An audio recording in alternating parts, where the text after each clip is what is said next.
Assalamualaikum warahmatullahi wabarakatuh. Pada video ini, saya mencoba untuk menjelaskan mengenai mortalitas kematian, terutama perhitungan atau mengenai bagaimana menghitung mortalitas, satuan mortalitas, atau menghitung ukuran mortalitas. Pada dasarnya, penyebab kematian dari penduduk itu adalah yang pertama penyakit tidak menular. Yang kedua adalah penyakit menular. Mohon maaf, pertama menular, yang kedua tidak menular, yang ketiga akses layanan kesehatan yang kurang baik. Misalnya ketika ada ibu yang mau melahirkan, mungkin rumahnya berada di pedalaman, misal. Ketika ingin mengakses ke rumah sakit, tidak tersedia ambulan atau mobil yang dapat membantu atau membawa si ibu ke tempat pelayanan kesehatan. Ini juga bisa menjadi risiko. Yang keempat, penuaan. Ya, jadi semakin tua umur orang, dia akan lebih berisiko tinggi untuk terjadinya kematian. Yang kelima adalah kekerasan. Ya, ini bisa mungkin pembunuhan atau yang lainnya. Yang keenam ada bunuh diri. Yang ketujuh obat-obatan terlarang. Ya, sebetulnya ada lain lagi, bencana, ya, bencana dan sebagainya. Ini adalah beberapa penyebab kematian. Ini adalah jenis ukuran kematian. Yang sering katakan adalah kenapa kita perlu ukuran kematian untuk meminimalisir adanya subjektivitas. Ya, subjektivitas itu adalah pandangan masing-masing orang itu akan berbeda. Itu subjektivitas. Kalau objektivitas, orang itu akan memandang dengan sama. Ya, persepsinya sama kalau objektif. Contoh misalnya, kalau Anda membeli bensin di pom bensin, Anda katakan beli berapa Pak? Sedikit gitu misalnya. Sedikitnya orang petugas pom bensin itu akan berbeda dengan mindset kita. Saya tahu menurut beliau 3 liter itu sedikit, gitu ya. Jadi itu namanya subjektivitas. Jadi pandangan orang berbeda-beda. Maka dari itu perlu adanya ukuran kematian agar pandangan orang itu sama. Ketika kita berbicara angka kematian kasar, berapa besarnya? Sekian.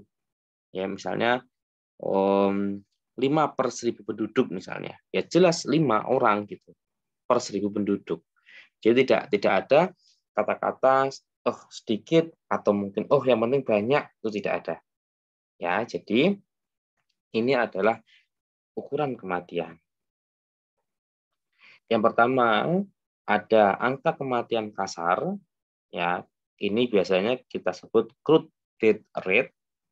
Jadi Anda kalau nanti mencari di buku-buku berbahasa Inggris atau mungkin di jurnal-jurnal berbahasa Inggris, biasanya namanya crude death rate.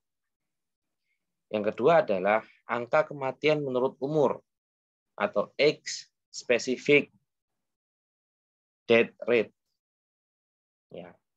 Jadi kalau Anda cari di buku-buku bahasa Inggris, jurnal namanya age specific death rate.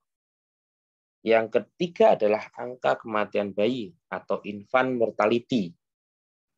Biasanya beberapa orang dia akan kebingungan kalau diberikan term atau istilah bahasa Indonesia.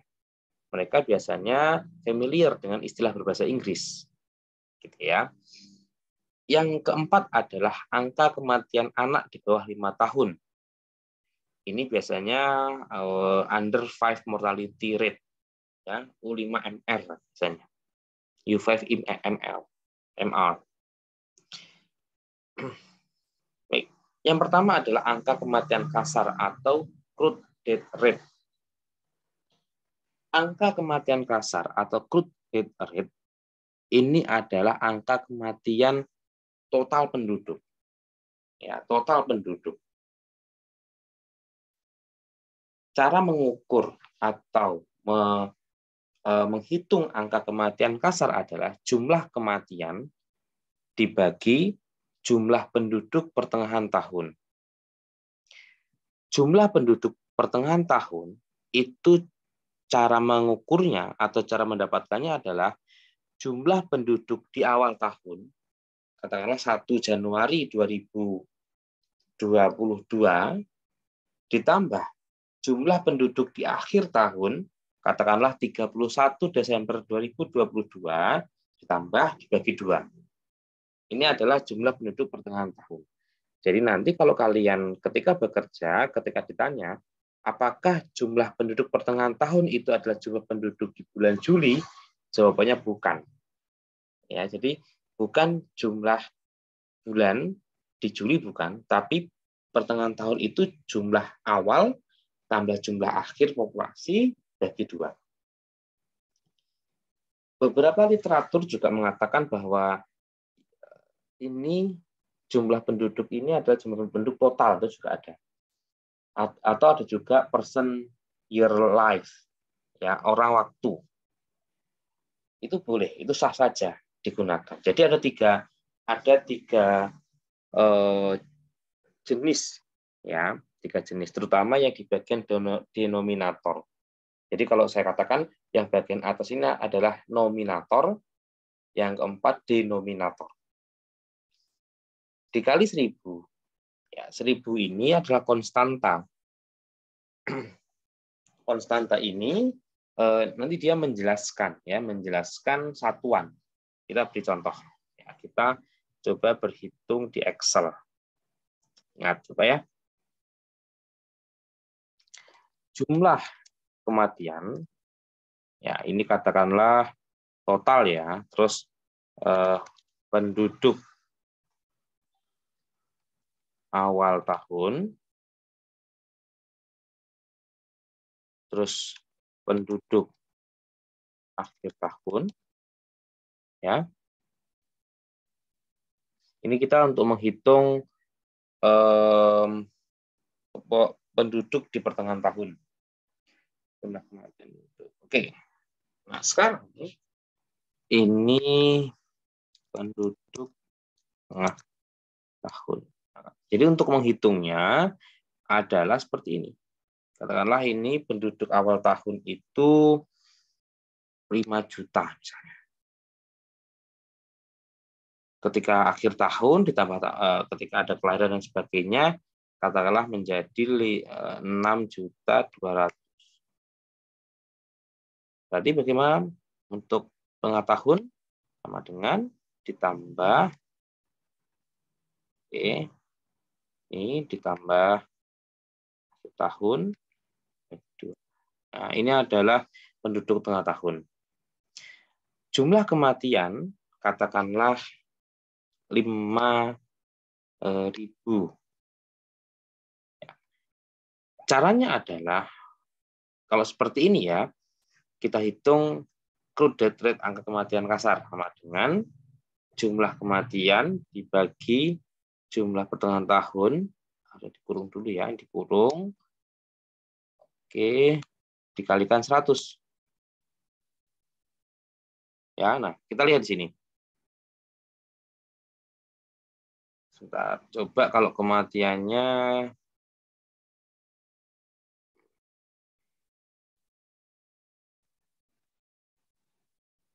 ya, angka kematian saya besarkan ya, menjadi 500.000. Kita lihat di sini. Bagaimana cara ini adalah CDR, ya, crude death rate. Hasilnya adalah 8,9. Bagaimana cara membacanya? 8,9 ini kan di antara 8 sama 9 ya. Berarti ada kematian, ya kita lihat di sini, ini kita kalian 100 ya. Ya, kita kalikan 100. Atau boleh juga kali 1000. Kalikan 1000. Kalau dikalikan 1000, berarti cara bacanya ini 89. Ya, berarti antara 89 dan 90. Ya, berarti ada kematian sekitar 89 orang per 1000 penduduk pada tahun tersebut. Nah, ini adalah penghitung X-specific death rate atau angka kematian kasar. Kalau misalnya ini kita ganti 100 juga boleh. Berarti ada sekitar 8 sampai 9 orang per berapa? Per 100. Tadi kan pengalinya 100. Nah, berarti 8 sampai 9 orang per 100 penduduk pada tahun tersebut. Begitu. Ya, jadi ini adalah cara menghitung X-specific death rate. Selanjutnya adalah angka kematian kasar berdasarkan umur. Nah, untuk umur ini nanti beda lagi ya. Jadi menurut umur, misalnya ini adalah umur 15 sampai 19 tahun. Terus ada lagi 20 sampai 24 tahun. Terus 25 sampai 29 tahun. Nah, ini nanti ada hitungan tersendiri ya, misalnya 60. Ya, mohon maaf. Ini nanti perhitungannya sama seperti X-specific death rate, tapi bedanya dia itu perhitungannya per kelompoknya. Ya, langsung saja, misalnya 5.300. Misal begini ya. Ini pura-pura seperti ini. Contoh dulu. Satu lagi misalnya kematian 150.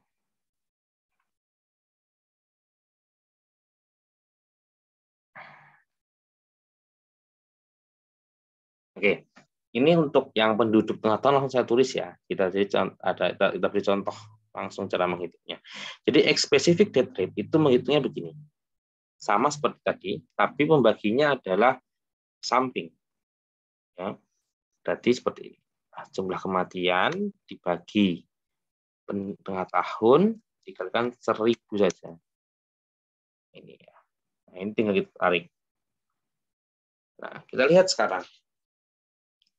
89 ini adalah kematian di umur 15 sampai 19 tahun. 113 kematian pada 20 sampai 24 tahun. Ya, 118 kematian di umur 25 sampai 29. Kira-kira tertinggi di mana? Di umur berapa? Jelas di sini. Berarti di sini ada kematian 118 orang per 1000 penduduk pada usia 25 sampai 29. Nah, ini adalah penghitungan X-specific death rate. Ya. Oke, selanjutnya adalah angka kematian bayi. Ya. Angka kematian bayi ini cara penghitungnya sama persis ya, tapi perbedaannya ada di sini. Jumlah kematian bayi di bawah 1 tahun per jumlah lahir hidup pada periode tersebut. Kita lihat ya, pembedanya di mana? Pembedanya di denominator di sini. Nanti penghitungannya sama seperti tadi. Anda harus punya data jumlah kematian bayi di bawah setahun per jumlah lahir hidupnya harus ada. Nah, dikalikan 10.000. Kenapa 10.000? Karena target angka kematian bayi secara nasional itu per 100.000, kurang 100.000 ya. Nanti kita lihat lagi apakah 10.000. Sebenarnya 100.000. Jadi, konstanta, ini namanya konstanta. Dia bisa berubah menyesuaikan keperluan.